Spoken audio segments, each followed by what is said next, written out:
Hello everyone, কি খবর সবার? তো আজকে দেখেন ওদের অনুরোধে ওরা বারবার করে আমাকে বলছিল দাদা পিকনিক করব, আমাদেরকে পিকনিক করাও। আর ওরা আমার খুব কাজের, মানে আমি যত গানের ভিডিও টিডিও বাড়িতে গেলে গানের ভিডিও যদি করি ওরাই আমাকে হেল্প করে। তো যাই হোক, ওদের অনুরোধে ওদেরকে পিকনিক করার জন্য আমি বললাম আচ্ছা ঠিক আছে তোমরা চলো। দেখেন আমরা এদিকে রান্না করার জন্য চলে এসেছি, একদম গ্রামীণ পরিবেশ, চারপাশ দিয়ে কত সবুজ আর সবুজ, পরিবেশটা খুবই সুন্দর ছিল। একদম বিকাল পড়ে গিয়েছে, তখন রান্নাটা স্টার্ট হয়েছে।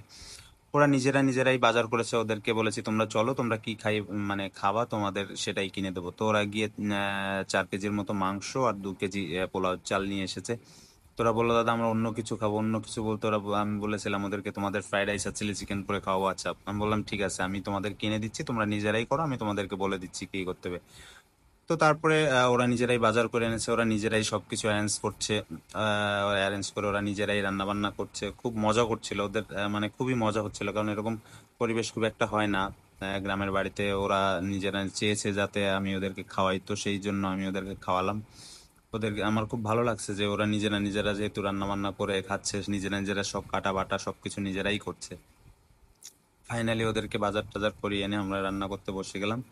তো রান্না করতে বসে ওরা বলছে দাদা কিভাবে কি করব, তুমি আমাদেরকে বলে দিবা, আমরা সেভাবে করবো। আচ্ছা, আমি বললাম ঠিক আছে। এদিকে মা ওদেরকে হেল্প করছিল।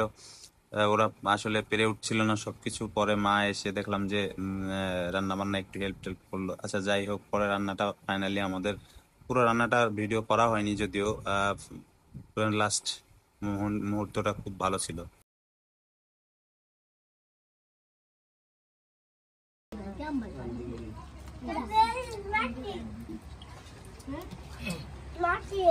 এই মোছা এই যে ফটো তুল দিতে হাত গালে দেন ভাত গালে দে। কেমন হয়েছে রান্না? ভালো হয়েছে। এই শান্তু এই মোছে গালে দিবি। এই শান্তু উঠো, শান্তু উঠো ভাত গালে দে।